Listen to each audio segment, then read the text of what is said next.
Hello viewers, আজ এসেছি previous ইয়ারের একটা রিজনিং নিয়ে।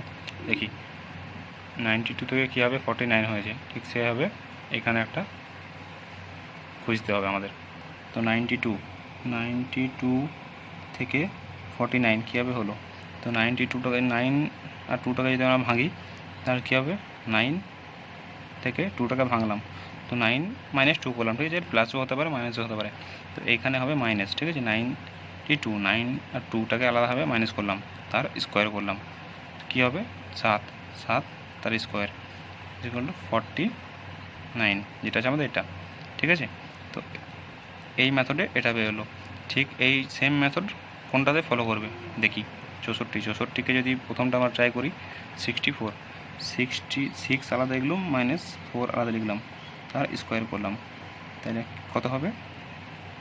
2 এর স্কোয়ার মানে 2 এর স্কোয়ার হলো 4, 16 আছে, তাহলে এটা হচ্ছে না, প্রথমটা ফ্লপ হয়ে গেল।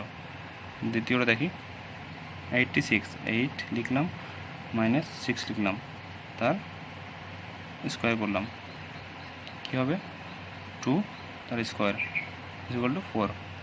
তাহলে এই মেথডটা দেখো আর এই মেথডটা দেখো, একদম সেম ফলো করছে, তাহলে এটা হয়েছে আমাদের অ্যান্সার। বি নাম্বার আমাদের অ্যান্সার।